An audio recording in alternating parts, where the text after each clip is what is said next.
할렐루야. 5월 넷째 주일 아침입니다. 예배자로 나오신 여러분 모두를 주님의 이름으로 환영하고 또 축복합니다. 여러분이 계신 그곳이 바로 주님이 임재하시는 예배 장소인 줄 믿습니다.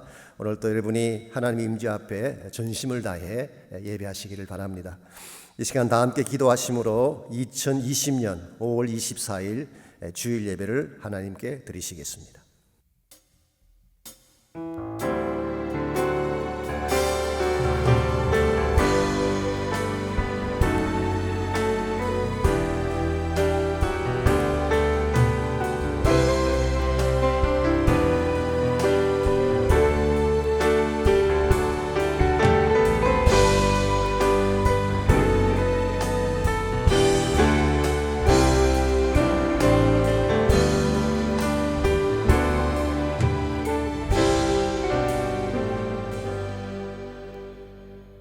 새 노래로 여호와께 노래하라. 온 땅이여 여호와께 노래할지어다. 여호와께 노래하여 그의 이름을 송축하며 그의 구원을 날마다 전파할지어다. 존귀와 위엄이 그의 앞에 있으며 능력과 아름다움이 그의 성소에 있도다. 만국의 족속들아 영광과 권능을 여호와께 돌릴지어다. 여호와께 돌릴지어다. 아멘. 이 아침 존귀하신 하나님을 우리의 전심을 다하여 찬양하며 경배 올려드립니다. 주께서 임재하시는 예배가 되게 하시고 주님의 주님 되심과 아름다움을 선포할 수 있는 아름다운 예배 되게 하여 주시옵소서. 예수님의 이름으로 기도하옵나이다. 아멘.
주의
믿으며 가네.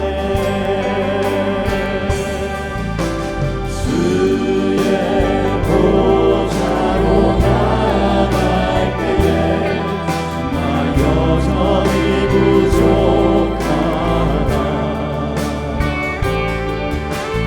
나를 부르신 주의 그 사랑, 그것을 믿으며 가네. 자격 없는 내 힘이 아닌 오직 예수님의 보혈로, 자격 없는 내 힘이 아닌 오직 예수님의 보혈로,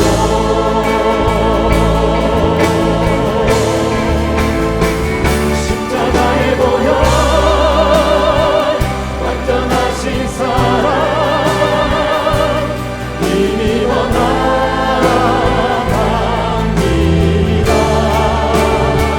십자가의 보혈,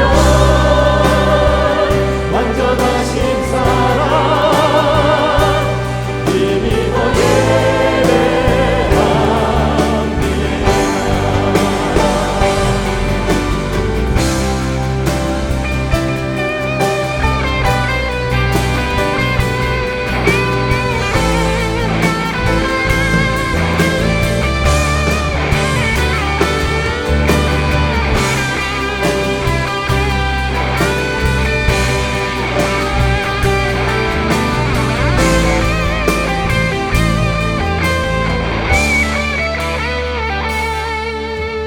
자격 없는 내 힘이 아닌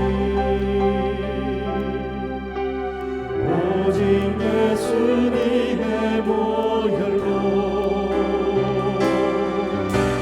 자격 없는 내 힘이 아닌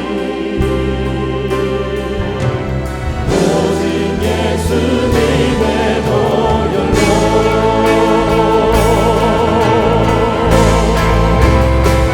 십자가의 보혈, 완전하신 사랑, 힘입어 나아갑니다.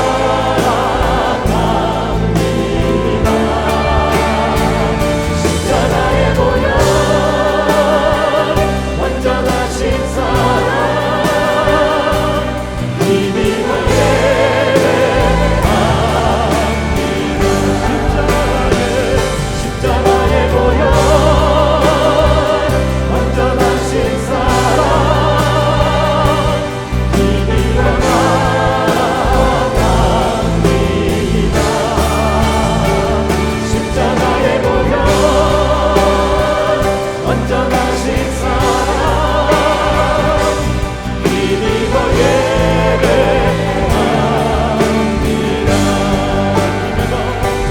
힘입어 예배합니다.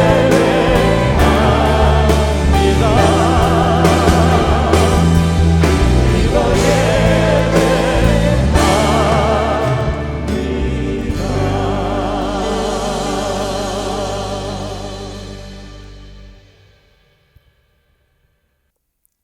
사랑과 은혜로서 우리 삶을 주장해 주시는 아버지 하나님, 한치 앞을 볼 수 없는 불투명한 오늘의 삶 속에서 항상 동행하여 주시며 믿음으로써 평안과 안식을 내려주시는 주님의 은혜에 감사와 경배를 드립니다.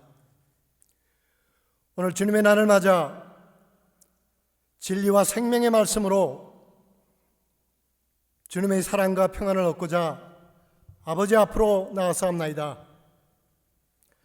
생사고락을 주장하시는 아버지 하나님, 이 예배를 성령 충만의 역사하심으로 무거운 코로나 팬데믹이 어려움 속에서 진정한 자유함을 얻을 수 있게 하옵시사, 더 건강한 내일, 더 희망찬 내일을 우리 모두 다시 시작할 수 있는 터닝 포인트를 내려주시옵시며, 오로지 주님의 믿음 안에서 더 강건한 새누리 믿음 공동체가 될 수 있게 아버지께서 역사하여 주시옵소서. 새 피조물로서 더욱 높은 주님의 뜻을 찾을 수 있게 우리의 심령을 강건케 하여 주시옵소서. 아버지 하나님, 우리 새누리 믿음 공동체 팬데믹으로 많은 어려움을 겪고 있사옵나이다.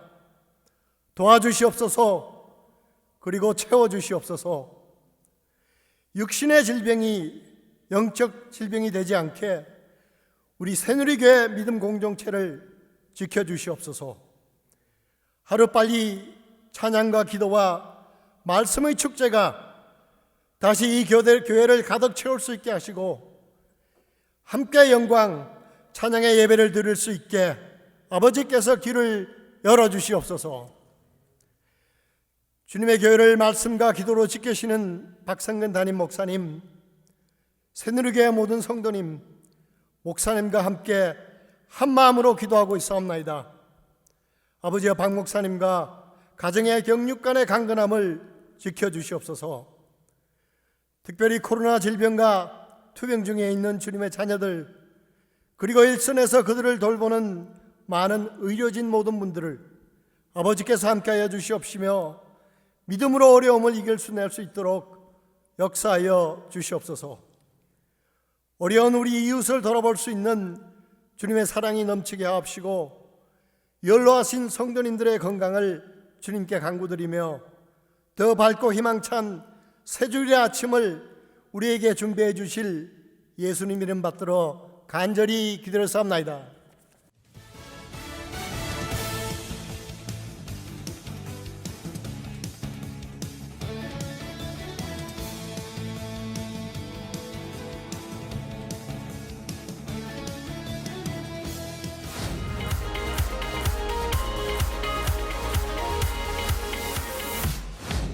지난 주간의 사랑의 패키지를 위해 구제연금과 도네이션으로 헌신해 주신 모든 성도님들께 감사드립니다. 이번 주간부터 코비드-19으로 인하여 생계에 어려움을 당하시는 성도님들에게 사랑의 패키지를 나눠드립니다. 교구장님을 통해 신청해 주시면 교회 사무실에서 나눠드리겠습니다.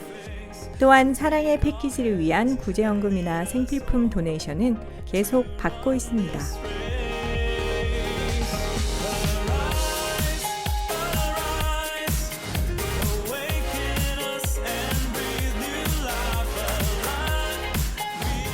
생명의 삶 6월호를 무료로 나누어 드립니다. 교회 사무실에서 300권에 한하여 선착순으로 오시는 성도님들에게 배부해 드립니다.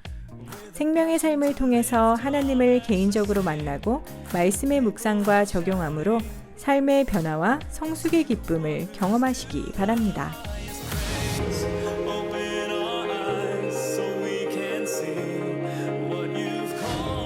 현재 BSBC 많은 성도님들이 기도의 횃불을 높이 들고 깨어 부르짖고 있습니다. 새벽 기도회를 통해서 리더들이 기도하고 각 교구와 부서별로 SNS를 통해서 함께 기도하고 있습니다. 모든 BSBC 성도님들은 서로 돌아보아 격려하여 기도에 동참해 주시기 바랍니다.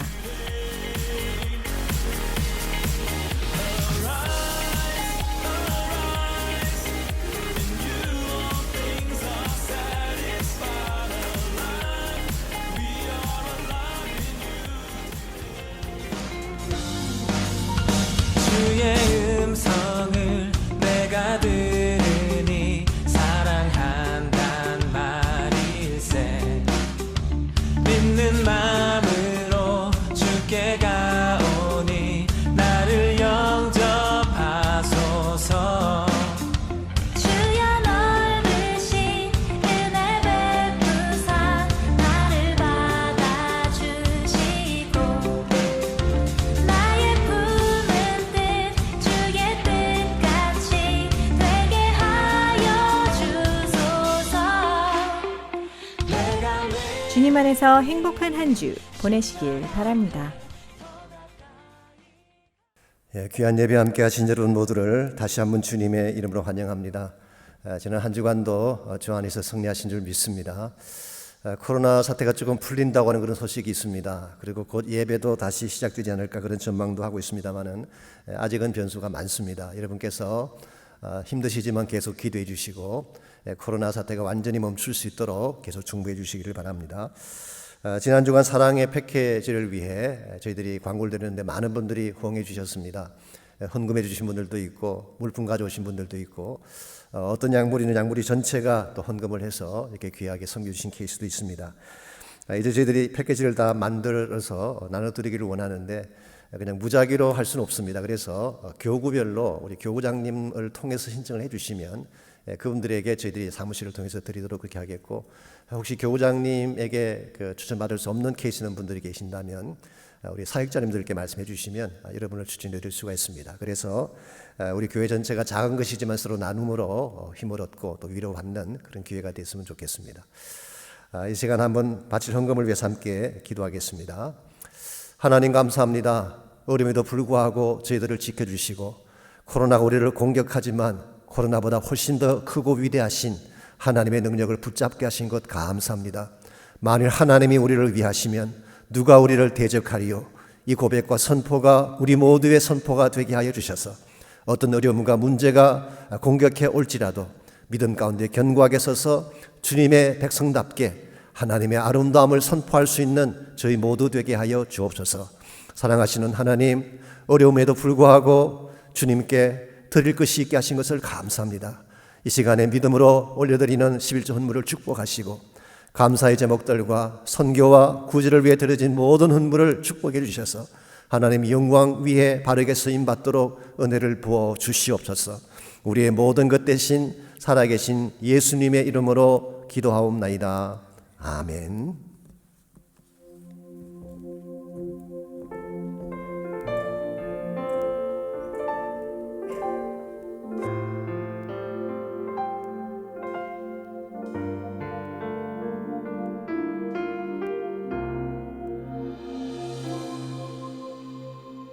수많은 사람들 주를 따르네.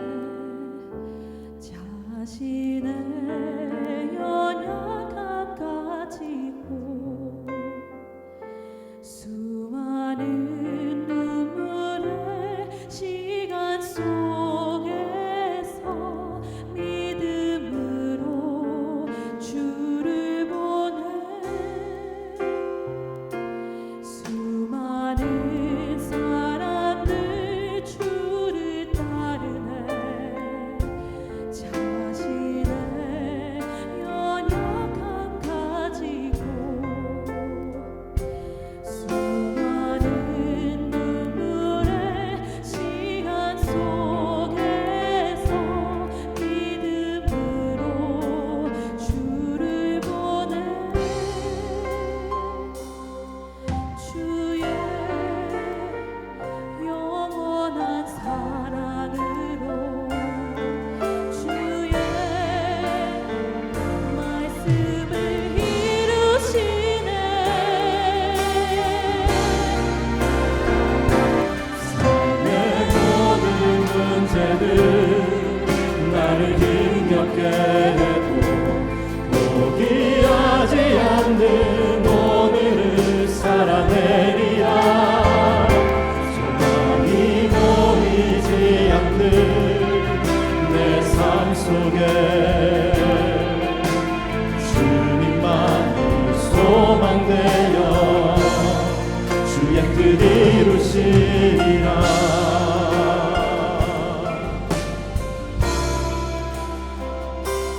내 앞에 놓여진 상황 속에서 이겨낼 힘조차 없을 때 연약한 나에게 힘겨움이 믿음으로 나아가네. 주의 영원한 사랑으로 주의 말씀을 이루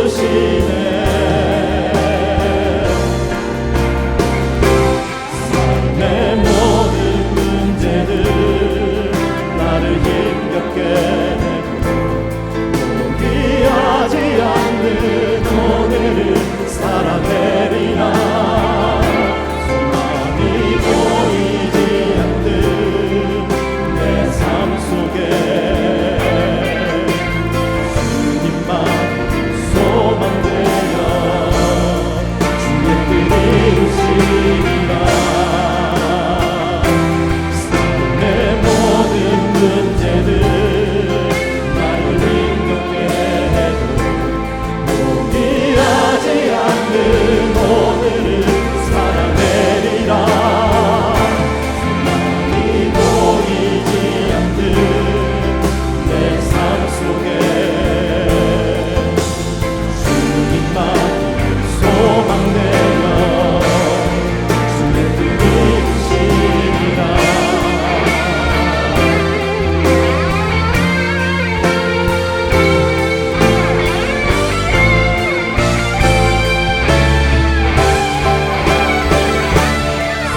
내 모든 문제를 나를 힘겹게 해도 포기하지 않는 오늘을 살아내리라. 소망이 보이지 않는 내 삶 속에 주님만 소망되어 주의 뜻 이루시리라. 삶의 모든 문제들 나를 힘겹게 해도 포기하지 않는 오늘을 살아내리라. 소망이 보이지 않는 내 삶 속에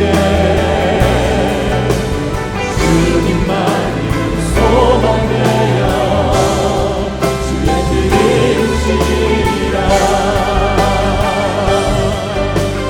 주님만이 소망되어 주의 뜻 이루시리라.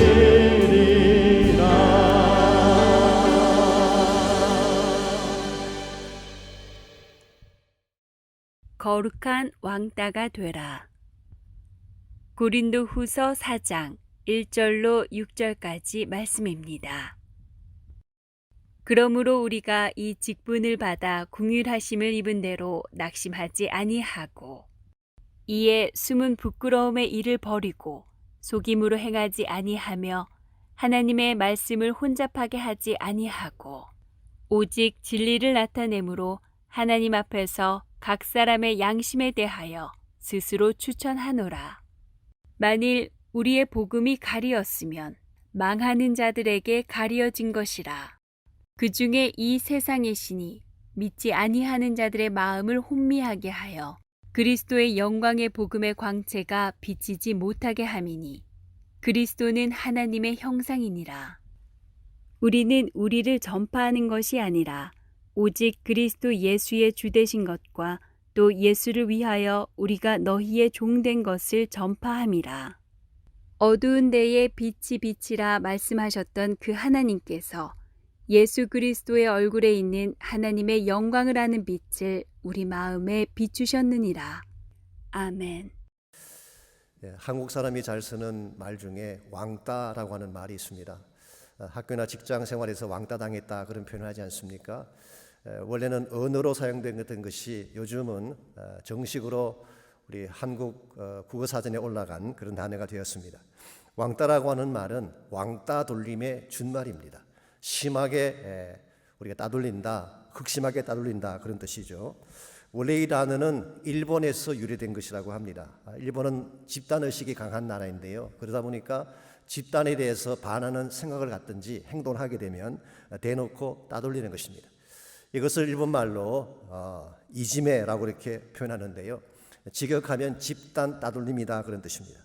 근데 이와 같은 컨셉이 1990년대 후반에 한국 인천에 있는 모 여학교에서 사용이 되면서 이것이 한국 사회에 퍼져나가서 보편화된 것입니다. 요즘 젊은이 사회에는 왕따의 계열어까지 등장하고 있다고 합니다. 개따 그러면 개인적 따돌림, 금따 그러면 금방 따돌림, 대따 그러면 대놓고 따돌림, 언따 그러면 언건히 따돌리는 것. 물론 이것은 바람직하지 않은 현상이죠. 사람을 품고 포용하는 자세가 아니라 배척하고 내치는 배타적 자세를 견지하는 것이기 때문에 사실은 좋지 않는 것입니다. 그래도 불구하고 우리 현실 가운데서 이 왕따 현상을 우리가 부인할 수가 없습니다. 이것 때문에 상처받는 아이들이 있죠. 사회생활이나 직장생활에 어려움을 겪는 이들도 있습니다. 그러나 왕따라고 하는 단어가 꼭 부정적인 의미만을 담고 있는 것일까요? 그렇지 않을 가능성이 있습니다. 오히려 소신이 분명하고 삶의 가치관이 분명한 사람에게도 왕따라는 단어를 사용할 수 있기 때문입니다. 예를 들어서 부정부패가 보편화된 공직사회에서 혼자만 깨끗함을 유지한다면 왕따당하는 것입니다.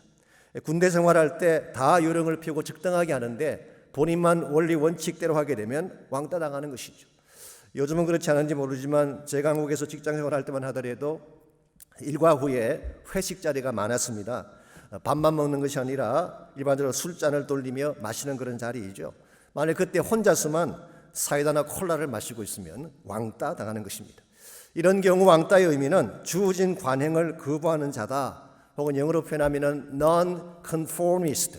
이 non-conformist라는 이 단어는 원래 영국의 국교도에 순응하지 않았던 사람들을 지칭하는 것입니다만은 오늘날은 현실의 순응을 거부하는 자를 non-conformist라고 부를 수가 있습니다.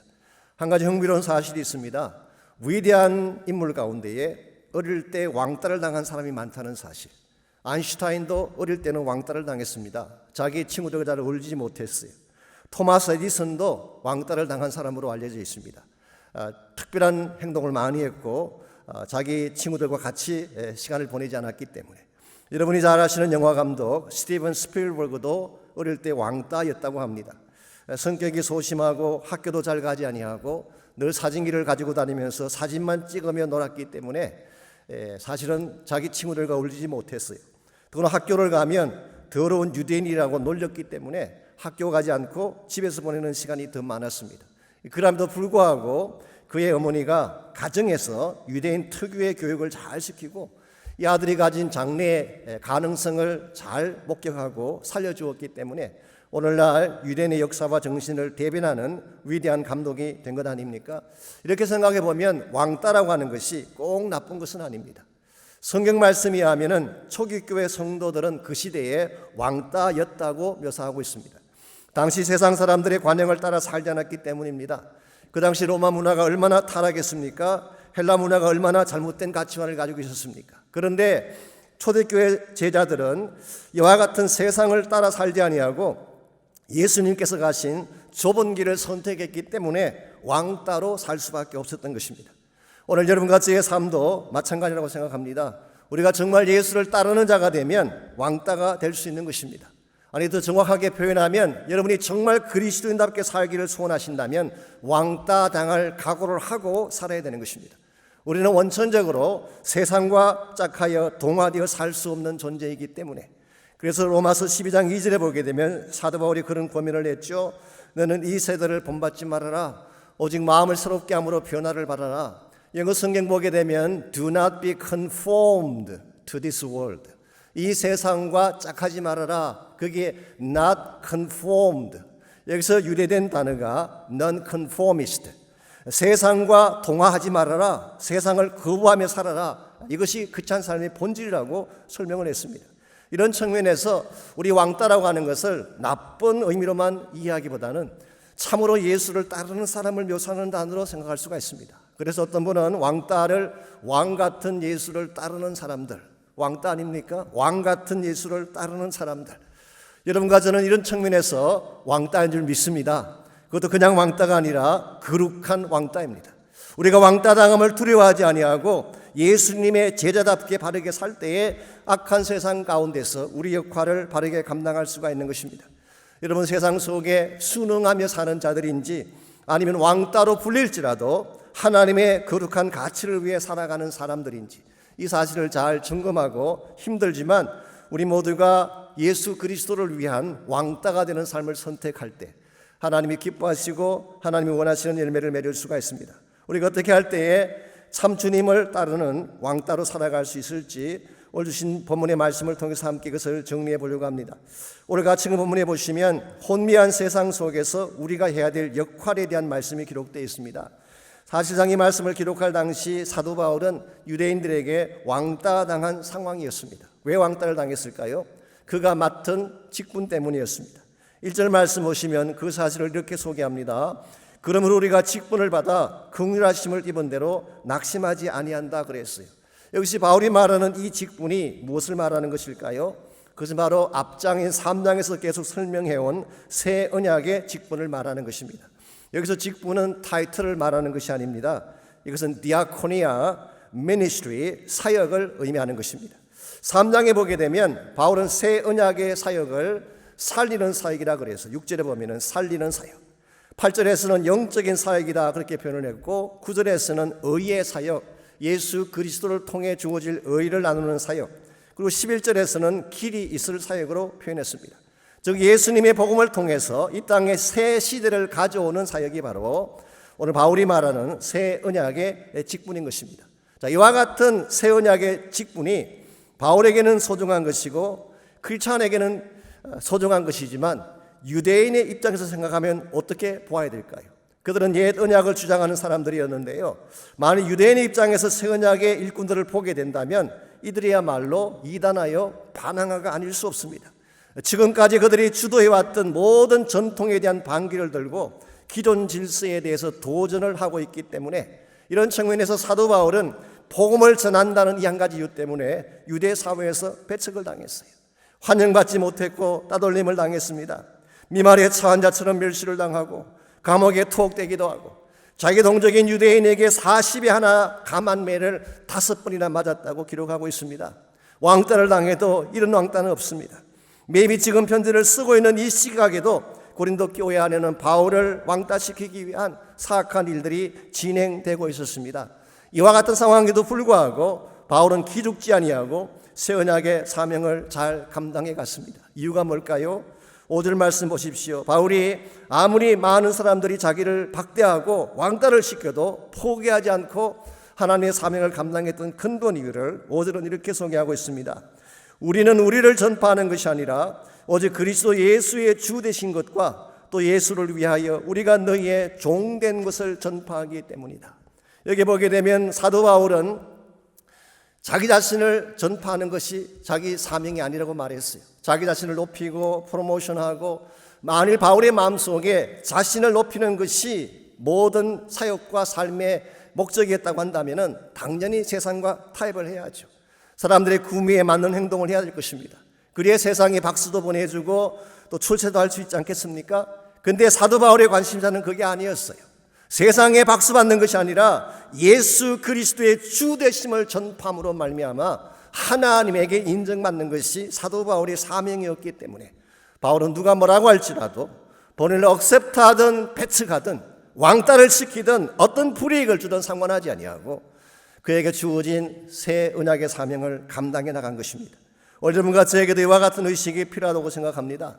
세상의 길을 감으로써 세상의 박수를 받을 것이냐 아니면 하나님의 길을 선택함으로 하나님의 박수를 받을 것이냐, 이 선택 가운데서 바른 선택을 하셔야지 참 예수 믿는 사람답게 살아갈 수가 있습니다. 오늘 여러분들은 어떻습니까? 이 땅을 살면서 거룩한 왕따로 살 용의가 있나요? 왕 같은 예수를 따름으로 말미암아 세상 사람들에게 불이익을 당하고 혹시 배척을 당할지라도 이것을 감당하며 극복할 용의가 있습니까? 우리가 어떻게 하면 혼미한 이 세상 가운데서 거룩한 왕따로 살아갈 수가 있을까요?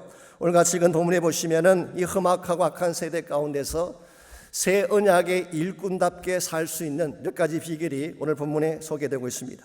첫 번째로 여러분과 제가 거룩한 왕따로 이 세상을 살아가려면은 은혜에 대한 인식이 필요합니다. 하나님의 은혜로 말미암아 내가 존재하고 나의 사역이 이루어진다, 이와 같은 인식이 있어야 됩니다. 1절 말씀 다시 보십시오. 그러므로 우리가 이 직분을 받아 긍휼하심을 입은 대로 낙심하지 아니한다 그랬어요. 여기 낙심하지 않는다는 이 말은 do not lose heart, 마음이 약해지지 않는다. 어떤 영어 성경은 never give up, 절대로 포기하지 않는다 그런 뜻입니다. 어떻게 바울이 반대자들의 공격과 배타적인 태도에도 불구하고 이 직분을, 이 사역을 포기하지 않은 것일까요? 그 이유를 이렇게 설명합니다.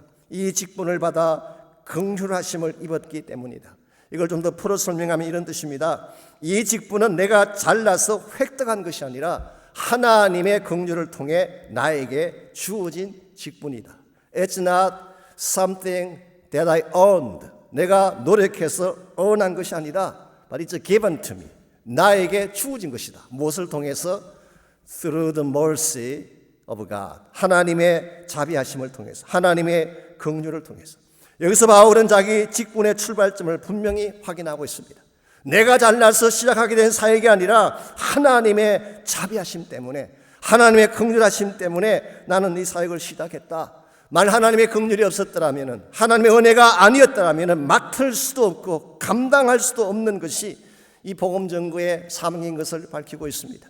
디모데후서 1장 12절에서 14절을 보시면은 이 사실을 좀 더 구체적으로 확인해 볼 수가 있습니다.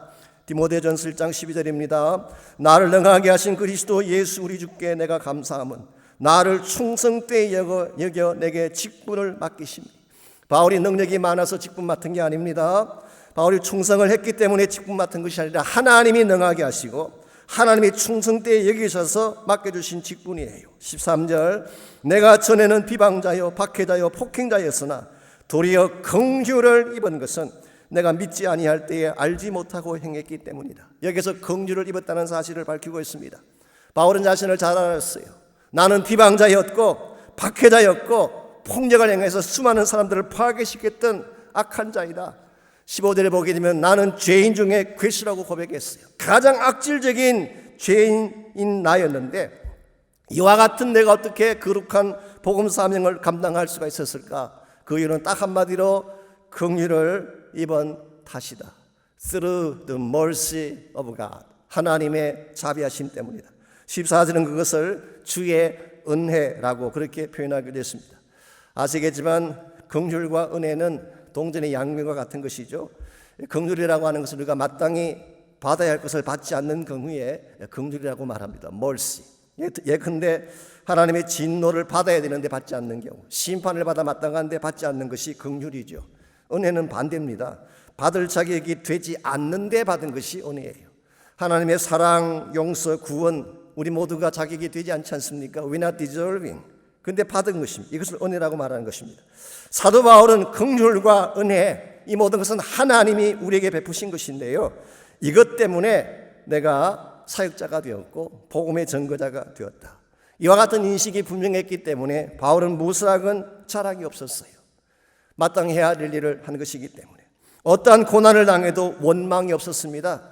이미 받은 은혜가 지극히 큰 사실을 알았기 때문에 어떠한 위험이 찾아와도 두려워하지 않았어요. 하나님의 사랑이 그를 지켜주심을 확신했기 때문에.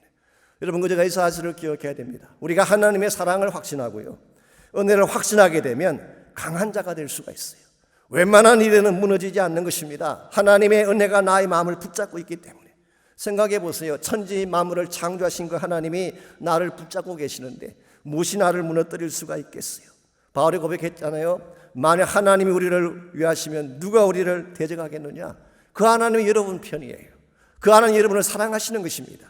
그 하나님의 사랑 안에 거하는데 무엇이 우리를 무너뜨리고 우리를 상하게 할 수가 있는 것이 있겠습니까? 이런 측면에서 여러분과 제가 험악한 세상 가운데서 참 하나님 사랑 안에 살기를 원한다면, 하나님의 사람답게 살기를 원한다면 하나님의 은혜를 붙잡고 사랑을 붙잡아야 되는 것입니다. 솔직히 우리 인간이라고 하는 것이 생각보다 약한 존재입니다. 굉장히 강한 척 그렇게 하지만 실제 어려움이 닥치든지 위기가 찾아오면 누구나 흔들리고 낙심하는 것입니다. 여러분이 잘 아시는 징기스칸, 태무진이죠. 몽고 제국을 세우고 온 세계를 정복했던 그런 위대한 사람인데요. 그의 자서전에 보게 되면 어릴 때 개 한 마리 때문에 두려워했다는 기록이 나와요. 그 막강한 파워를 가진 태무진도 개 한 마리 때문에 떨었다. 이게 인간이에요. 별 수 없는 것입니다. 그래서 우리가 정말 연약할 때, 내가 힘들어할 때에 죽고 싶도록 힘이 들 때는 누군가가 붙잡아줘야 되는 것입니다. 누군가가 나를 붙잡아주게 되면 설사 내가 최악의 절망에 빠졌을지라도 일어나게 되고 회복이 되는 것입니다.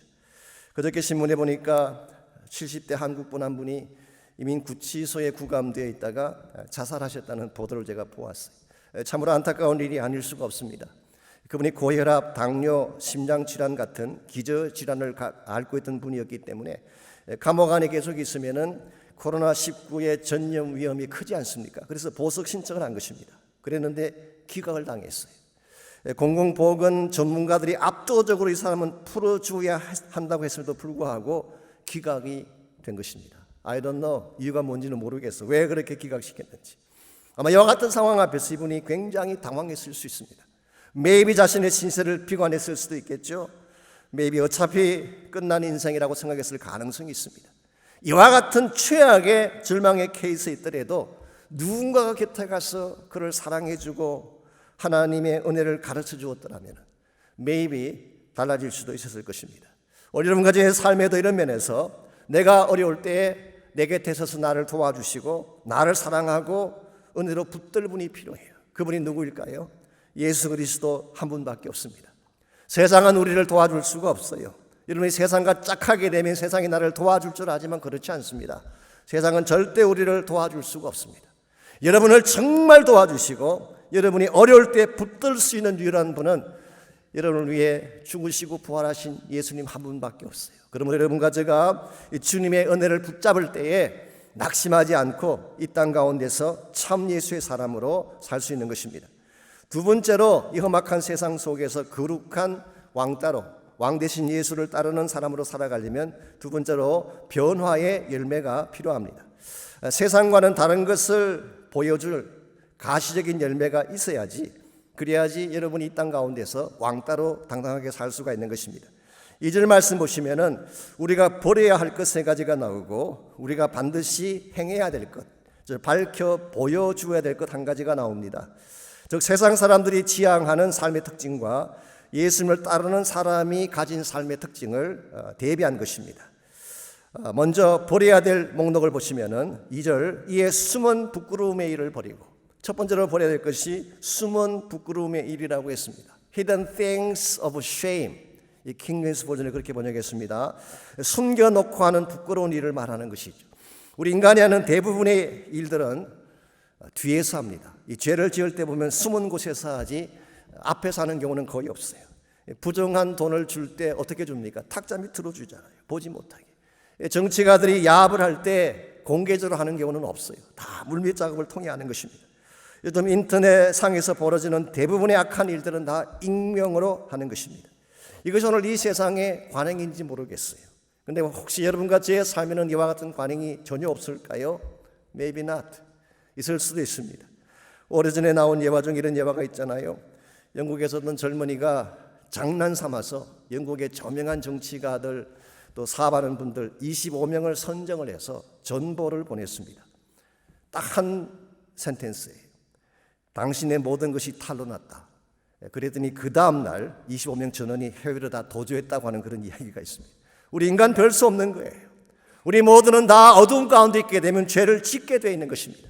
그런데 만일 여러분과 제가 예수님을 믿은 이후에도 여전히 숨겨진 어두움의 일 가운데 거하게 된다면 우리는 예수를 따르는 왕따로 살 수가 없는 것입니다. 그래서 우리는 첫 번째로 숨겨진 어두움의 일을 버려야 돼요. 두 번째로 버려야 될 것이 속임수입니다. 속임수. 속임으로 행하지 아니하며 그랬죠. 우리 계열 한글에서는 괴휼이라고 번역을 했습니다. Deception, deceitful things. 사람들을 속이고 사기치고 거짓말하는 삶. 이걸 버리지 아니하면 진실을 보여줄 수가 없는 것입니다. 세 번째로 버려야 될 것, 이것이 하나님의 말씀을 혼잡하게 아니하고 그랬어요. 말씀을 혼잡한다 이 말의 뜻은 말씀을 왜곡시킨다, 디스토트한다, 트위스트한다 그런 뜻입니다. 특별히 이 말씀을 전가하는 사람들이 자신의 이익을 위해서 하나님 말씀을 혼잡하게 만드는 것은 굉장히 심각한 죄가 아닐 수가 없습니다. TV에서 말씀을 전하시는 분들 중에 요즘은 그렇지 않지만 과거에 보게 되면 TV 이벤젤리스트들 가운데에 가끔 그런 분들이 계셨어요. 본인의 이익을 위해서 이렇게 복음을 사용하고 하나님 말씀을 사용했던 경우, 이와 같은 것은 굉장히 잘못된 것이고 피해야 되는 것입니다. 이와 같이 숨은 부끄러운 일, 속임수, 말씀을 혼잡하게 하는 이 세 가지를 다 버리고 나서 우리가 진실로 해야 될 한 가지 일이 뭘까요? 오직 진리를 나타내므로 하나님 앞에서 각 사람의 양심에 대하여 스스로 추천한다 그랬어요. 이것이 새 언약의 일꾼이 해야 될 정당하고 바른 일입니다. 진리를 나타낸다는 것이 무슨 의미일까요?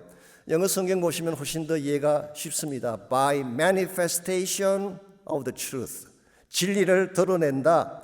우리의 삶을 통해서 진리를 밝혀 보여준다 그런 뜻이에요. 여러분, 크리스천 라이프는 단순한 말이 아닙니다. 단순한 이론이나 교리가 아니라 나의 삶을 통하여서 하나님의 진리를 manifest, 나타내 보여주는 것입니다. 이와 같이 내 삶 속에서 보여지는 하나님의 진리가 분명할 때에 하나님 앞에서 각 사람의 양심에 부끄럽지 아니한, 그리고 자신 있는 그런 크리스찬으로 살아갈 수 있다 그런 뜻입니다. 이런 의미에서 여러분과 제가 정말 왕따답게 살아가려면은 우리 삶 속에 나타난 예수 믿기 전의 삶과 예수님 믿은 이후의 삶에 분명한 변화가 있어야 되는 것입니다. 여러분과 제가 예수 믿은 이후에 사람들에게는 배척을 당하고 혹시 사람들에게 불편한 존재가 될지라도 여러분이 정말 하나님의 사람답게 바로 서게 되면 사람들이 우리를 함부로 대할 수가 없어요. 솔직히 오늘 현대 크리스찬으로 사는 여러분과 제가 이 대목에서 좀 부담스러운 측면이 있습니다. 우리가 세상 사람들에게 왕따를 당해도 바르게 살다가 왕따를 당하면 괜찮아요. 그러면 그 사람들이 우리를 왕따시키면서도 우리를 두려워합니다. 왕따시키면서도 우리 때문에 거룩함의 영향을 받는 것입니다. 근데 만일 우리가 세상의 기준에도 미치지 못해서 왕따를 당하게 된다면 이것은 심각한 문제가 아닐 수가 없습니다. 이런 측면에서 여러분과 제가 정말 예수의 사람답게 살기를 원한다면 삶의 열매가 바로 되어야 합니다. 그냥 되는 대로 살자, 적당히 타협하며 살자, 세상에 그저 섞여 살아가면 되지 않느냐, 이것만큼 잘못된 태도가 없습니다. 여러분이 의지를 갖고, 거룩함의 의지를 갖고 이와 같은 세상적인 관행을 뛰어넘어가야지 하나님의 사람으로서 바르게 살 수가 있는 것입니다. 흥미로운 사실은요, 세상 따라 살지 않고 바르게 살면 망하지 않습니다. 오히려 하나님이 더 위대한 성공의 자리로 올려주시는 것입니다. 몇 년 전에 한국의 김성주라고 하는 여자분이 쓴 책이 한 권 있습니다. 나는 한국의 아름다운 왕따이고 싶다, 그런 제목의 책이에요. 이분은 아주 신실한 크리스찬입니다. 제가 그분에 대한 서를 좀 보았더니 원래 한국 모제불의 막내딸로 태어나서 연세대학교를 졸업하고 미국에는 엠허스트 칼리지에서 공부를 하고 런던에서 경제학을 공부한 사실은 재원이었습니다. 그런데도 불구하고 이번에 유학에서 한국으로 돌아온 후에 자신에게 주어진 프리미엄을 다 포기하고 월 18만 원 받는 봉급장이로 시작했어요. 창고일도 하고 막일도 마다하지 않고 하면서 자신의 길을 닦아간 것입니다.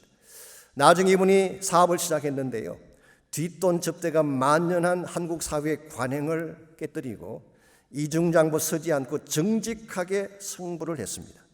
많은 주변 사람들이 비판했어요. 그렇게 깨끗하게 살아서 성공 못한다, 네가 무슨 돈키호테냐, 이와 같이 이분을 왕따 취급을 했습니다. 그럼에도 불구하고 이분이 바르게 정당하게 한 결과 12년 만에 업대 최고의 기업을 일구어내었고요.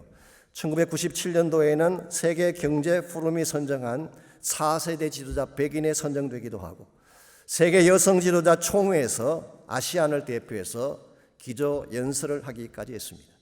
이분이 어떤 크리스찬 청년 모임에서 다음과 같은 말씀을 선포한 적이 있습니다. 그대로 인용해 드리겠습니다. 크리스찬이라고 자처하면서 주일에는 교회 가서 울고불고 회개하고 주중에 일터에 나가서는 힘들다고 사회의 부패와 타협해 버린다면 이 세상 어디에서 희망을 볼 수 있겠습니까? 옳은 것이면 해야 하고 가야 하는 길이면 가야 합니다. 이 땅에서 왕따 되는 것을 두려워 마십시오. 아름다운 왕따, 거룩한 왕따, 진리 때문에 자신을 드릴 수 있는 왕따가 많이 나와야 합니다. 얼마나 귀한 도전입니까? 거룩한 왕따가 된다는 것, 아름다운 왕따가 되어서 이 세상 가운데에 참된 메시지를 선포하며 산다는 것이 얼마나 귀하고 아름다운 삶입니까? 여러분 한 분 한 분이 힘든 가운데 살아가고 계시지만 이 세상과 타협하지 말고 거룩한 왕따가 되시기를 주의 이름으로 축원합니다. 아름다운 왕따가 되십시오. 그리고 세상에 보란 듯이 바른 것을 통해서 하나님의 역사를 이루는 그런 주역이 되시면 하나님의 영광을 받으시고 여러분 삶도 아름답게 주님 앞에 쓰임 받을 수가 있습니다. 마지막 세 번째로 여러분과 제가 왕 대신 예수님을 따르는 왕따로 살아가려면 축복의 광선이 비춰야 하는 것입니다. 축복의 광선. 우리가 하나님의 은혜를 받는 것, 우리 크리스찬 삶의 출발점이라고 할 수가 있죠. 그리고 변화의 열매를 남기는 것, 크리스찬 삶의 과정이라고 할 수 있습니다. 그러나 이 모든 것들을 가능케 하는 근본적인 능력이 어디에서 오는 것인가? 하나님으로부터 오는 것입니다. 여러분과 제가 신실로 이 땅 가운데서 바른 삶, 밝은 삶, 건강한 삶을 살기를 원한다면 우리 힘만으로는 되지 않아요. 우리 마음속에 비추어지는 하나님의 광선이 필요한 것입니다. 오늘 3절과 4절을 보시면요, 이 세상의 신, 소위 말하는 마귀가 하는 아주 본격적인 일이 나와 있습니다. 3절, 만일 우리의 복음이 가려웠으면 망하는 자들에게 가려진 것이 아니라 그 중에 이 세상의 신이 믿지 아니하는 자들의 마음을 혼미하게 했기 때문이다. 여기 세상의 신이라는 표현이 나오죠. 근데 더 정확하게 번역하면 이 시대의 신, 그렇게 번역할 수가 있습니다. 헬라말 아이온이라는 이 단어가 age라는 뜻입니다. 그러므로 the God of this age, 이 시대, 이 세대의 신, 그렇게 번역하는 것이 더 정확합니다. 요한복음 12장 31절에서는 세상 임금이라 그렇게 표현했고, 에베소서 6장 12절에서는 어두움의 세상 주관자라고 표현했습니다. 이것은 다 같은 한 대상을 표현하는 명칭이에요. 즉 마귀를 명칭하는 것입니다. 이 마귀가 하는 가장 핵심적인 일이 뭘까요? 사람들의 마음을 혼미하게 하는 것입니다. 혼미하게 한다는 말의 뜻은 어둡게 한다, 눈멀게 한다, 그런 뜻입니다. 그래서 마귀가 하는 가장 핵심적인 사역은 make it blinded, 눈이 멀게 하는 것입니다. make it dark, 어둡게 하는 것입니다. 이와 같이 마귀가 사람들의 마음을 혼미하게 만들고 어둡게 만들고 눈물게 만드는데, 이와 같은 마귀의 역사를 우리 힘만으로 이겨낼 수가 있을까요? 그것은 불가능합니다. 하나님 우리 마음속에 비춰주시는 이 모든 악한 것들을 다 도말시킬 수 있는 참된 능력의 빛이 필요한데, 그 빛을 오늘 성경은 하나님이 주시는 광선, 하나님의 빛이라고 표현하고 있습니다. 6절 말씀 보겠습니다. 어두운 데의 빛이라 말씀하셨던 그 하나님께서 예수 그리스도의 얼굴에 있는 하나님의 영광을 아는 빛을 우리 마음에 비추셨느니라. 어두운 데의 빛이 빛이라 말씀하신 그 하나님이 어떤 하나님일까요? 창세기 1장 3절 말씀에 하면은 천지를 창조하신 하나님입니다. 하나님이 빛을 창조하셨어요. 빛이 창조되는 순간 어둠이 떠나간 것입니다. 그런데 그 동일한 그 하나님이 오늘날 우리의 마음속에 예수 그리스도의 얼굴에 있는 하나님의 빛을 아는 빛을 비춰주셨대요. 이 말이 구체적으로 무슨 말일까요? 이 말은 이런 뜻입니다. 주님의 얼굴에는 하나님의 영광이 있어요. 여러분이 주님을 바라보게 되면 하나님을 볼 수가 있는 것입니다. 그런데 주님의 십자가를 보면 하나님 사랑을 알 수 있잖아요. 하나님 우리를 어떻게 사랑하셨는지. 주님의 부활을 보게 되면 하나님의 능력이 어떠한지를 알 수 있지 않겠습니까? 죽음 권세마저도 이기신 능력. 예수님의 공생애를 보시게 되면 우리를 향하신 하나님의 심정을 알게 됩니다. 돌보심이 어떠한지를 알게 되는 것이죠. 이와 같이 하나님의 예수님의 얼굴에 있는 이 빛, 이게 바로 하나님을 보여주는 것인데요. 이 하나님의 예수님의 얼굴에 있는 하나님의 영광을 아는 빛, 이 빛이 바로 하나님 우리 마음속에 비춰주시는 빛이에요. 이 빛을 받아야만 예수님도 바라볼 수가 있게 되고 예수님을 통해서 하나님을 알게 되는 것입니다.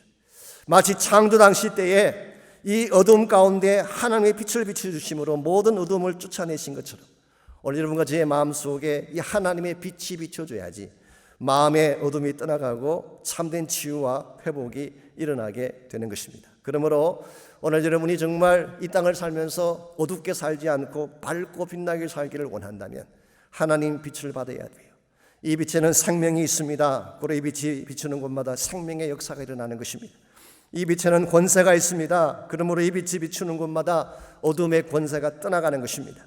이 빛에는 치유의 능력이 있습니다. 그러므로 이 빛을 받으면 암세포가 떠나가고 우울증과 중독이 떠나가는 것입니다. 믿습니까? 여러분 이 빛에 대한 사모함이 있어야 돼요.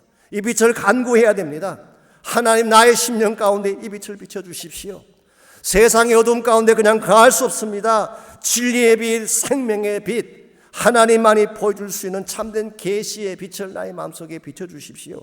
이 빛이 우리에게 임해야지 여러분의 심령이 살아나게 되고 정돈이 되는 것입니다. 이것이 여러분과 제가 힘들지만 예배를 중단해서 안 되는 이유입니다. 힘들지만 기도를 스탑할 수 없는 이유입니다. 예배하게 되면 하나님이 여러분 마음속에 빛을 비춰주세요. 기도하게 되면 기도한 여러분의 심령 가운데에 성령을 통하여 빛을 비춰주시는 것입니다. 이 빛을 받으면 여러분이 생기가 회복되어지고 어둠 가운데서 일어서게 되는 것입니다. 지난주 신문에 보니까 하버드대 보건대학원 연구팀이 발표한 흥미로운 결과 하나가 있었습니다. 여러분 보시는지 모르겠는데요. 이 정기적으로 예배에 출석하는 의료인들, 즉 의사분이나 간호사님들, 아시지만 의사나 간호사분들이 스트레스가 굉장히 많습니다. 특히 요즘은 더 심하죠. 근데 정기적으로 예배를 드리는 의료인들과 그렇지 않는 의료인을 비교를 해봤는데요. 비교했더니 절망감에 의한 사망률, 이것을 death rate from despair, 절망 때문에 죽는 사망의 율이, 예를 들면 뭐 anxiety, 근심이나 depression이나 스트레스나 이런 것 때문에 자기 목숨을 잃는 그런 사망률이 예배드리는 사람들이 현저하게 낮다는 보고서가 나왔어요. 어떻게 이것이 가능한 것일까요? 무엇 때문에 예배드리는 사람은 똑같은 환경에서 힘들어하고 어려워하는데도 불구하고 밝게 살 수가 있을까요?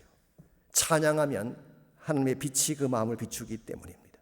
여러분의 심령 가운데 혹시라도 어둠이 있다면, 우울증이 있다면, 나는 감당할 수 없다고 하는 디프레션이 여러분의 마음속에 있다면 하나님의 빛을 꼭 받으시기를 바랍니다. 하나님의 빛을 받게 되면 여러분은 다시 밝고 빛난 인생으로 변화되는 것입니다. 오늘 저희들이 예배를 마치고 즉 설교를 끝나고 부를 찬양이 있습니다. 내 영혼의 햇빛 비치니. 영어 원래 제목이 There is a sunshine in my soul today. 나의 영혼에 오늘 햇빛이 있습니다. 그런 고백이에요. 이 찬송시를 쓰신 분이 엘리자 에드먼스 휴윗이라고 하는 여자분입니다. 언젠가 제가 한번 소개해드린 적이 있는데요. 이분은 원래 그 펜실베니아에 있는 Northern Home for Friendless Children. 이 Friendless Children은 뭐냐고 하면 누구도 돌볼 자가 없는 아이들, 즉 고아들을 말하는 것입니다. 그들을 위해 만들어진 기관이 있습니다. 그 기관에서 아이들을 가르치며 하나님을 섬겼던 귀한 자매님이에요. 한 번은 한 불량한 아이가 있어서 이 불량한 아이를 바로잡기 위해서 꾸중을 했는데요. 그 아이가 앙심을 품고 이 큰 슬레이트로 등 뒤를 쳐버린 것입니다. 척추가 부서지면서 그 자리에서 쓰러지게 되고 굉장히 어려운 고통을 겪게 됩니다. 그 아이에게 맞았다는 것도 아픔이지만 maybe 평생을 일어날 수 없다는 그 아픔이 그를 굉장히 절망시켰죠. 그럼에도 불구하고 이 휴잇 이분은 침상에 누워 있는 동안에 주님의 사랑을 묵상합니다. 나는 이렇게 벽돌 한 장을 두들겨 맞고도 아파 누워 있는데 십자가를 지신 예수님의 아픔은 어땠을까? 특별히 사랑하는 자들에게 버림받고 십자가를 지실 때 주님이 얼마나 아파하셨을까? 그 사실을 깨달으면서 감사하기 시작했어요. 무엇보다도 그 불량한 아이가 이것 때문에 마음을 돌이키게 되고 회개하기 시작한 것입니다. 그리고 한 걸음 더 나아가서 일평생 불구로 살 줄 알았는데 그 몸이 기적적으로 차츰차츰 회복되기 시작했어요. 그래서 한 6개월 정도가 지났을 때에 힘은 들지만 바깥에 나와서 몇 걸음 걸을 수 있는 그런 위치까지 됐습니다. 그래서 어느 봄날인데요, 자기 집 근처에는 그 페어몬트 파크라고 하는 곳에 힘든 발걸음이지만 발걸음을 내딛고 걷고 있을 때 그때 하늘에서 찬란한 태양이 자기에게 비쳤어요. 그 태양빛을 받는 순간 그는 이렇게 생각합니다. 예수님이 지금 나에게 임하셨구나. 주님이 햇볕같이 나의 심령 가운데 임하셨구나. 그래서 쓰게 된 찬송시가 There's a sunshine in my soul today. 오늘 나의 심령 가운데 주님의 햇빛이 있습니다. 이게 우리가 부르는 찬송가 428장입니다. 내 영혼의 햇빛 비치니 주 영광 찬란해. 이 세상 어떤 빛보다 이 빛 더 빛나네. 주의 영광 빛난 영광 내게 비춰주십시오. 그 밝은 얼굴 배울 때 나의 영혼 기쁠 것입니다. 2절 3절 4절은 이렇게 고백합니다. 주님이 빛으로 오시니 내 영혼에 노래가 있습니다. 주님이 빛으로 오시니 내 영혼에 봄날이 왔습니다. 주님이 빛으로 오시니 내 영혼에 기쁨이 회복되어지고 나에게 새로운 소망이 넘쳐나게 됐습니다. 오늘 아침 여러분 모두가 이 고백으로 주님께 나가는 시간이 있기를 바랍니다. 우리 삶의 현실은 아직도 어둡습니다. 우리를 공격하는 무리들은 아직도 그 공격을 멈추지 않고 있습니다. 환경적인 공격이나 영적인 공격이나 육신에 찾아온 질병의 공격들이 있죠. 그럴지라도 내 마음속에 주님의 찬란한 영광의 빛이 임하여서 이 모든 것들을 극복하며 이기게 달라고 기도하시길 바랍니다. 크리스천 여러분, 기도하실 때에 가능하면 가슴에 손을 얹고 기도하십시오. 매빛의 기도를 따라 하셔도 괜찮겠습니다. 하나님, 이 시간 나의 심령에 주의 빛을 비춰주십시오. 진리의 빛, 생명의 빛, 치유의 빛을 비춰주십시오. 내 안에 모든 어둠이 떠나가게 하십시오. 모든 질병이 떠나갈지어다. 낙심된 마음과 질병과 두려움과 우울증이 다 떠나갈지어다. 나를 감싸는 모든 저주와 가난이 떠나갈지어다. 나의 마음이 해같이 빛난 영으로 가득 차게 하셔서 주님 때문에 승리하게 나를 도와주옵소서. 그래서 우리의 삶이 이 땅 가운데서는 박수를 받지 못할지라도 참 예수를 따르는 왕따가 되어서 왕같은 예수를 따르는 사람들이 되어서 주의 영광 위에 살게 해달라고 우리 다 같이 한 목소리로 합심해서 함께 기도하겠습니다. 살아계신 하나님, 감사합니다. 우리의 삶의 현실이 녹록지 아니하고 우리의 삶이 어두운 가운데 처한 것을 압니다. 그러나 우리 안에 예수님께서 빛으로 찾아오시고 하나님 안에 주시는 생명의 빛, 진리의 빛, 영광의 빛을 주신 것을 감사합니다. 이 빛이 우리의 심령을 치유하실 줄 믿습니다. 우리 마음에 봄날이 오게 하실 줄 믿습니다. 우리의 마음이 기쁨으로 가득 차게 하실 줄 믿습니다.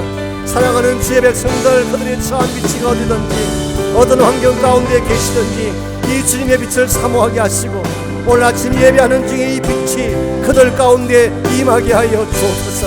그들 가정 가운데 이 하나님의 영광의 빛이 임하게 하시고 그들의 삶의 터전 가운데 이 주님의 영광의 빛이 임하게 하시고 특별히 질병과 고통 가운데 있는 사랑하는 주의 백성들 가운데에 이 주의 빛이 임하게 도와주셔서 치료가 일어나게 하시고 회복이 일어나게 하시고 참된 영광의 아름다움 있게 주여 도와주시옵소서.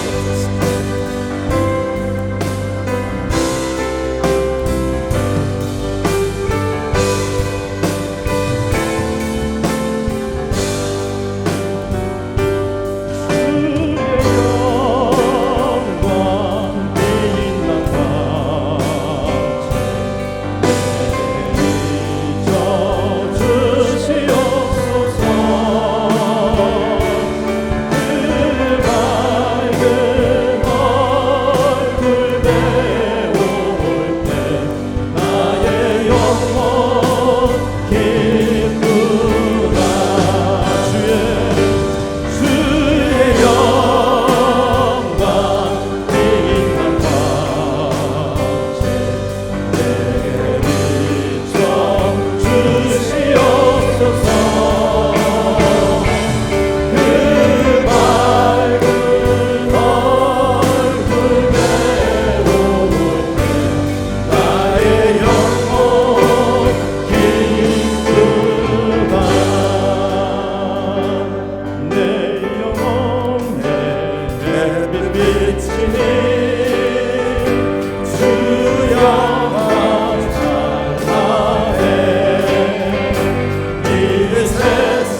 하나님 감사합니다. 우리를 부르셔서 예수를 따르는 거룩한 왕따가 되게 하신 것 감사합니다.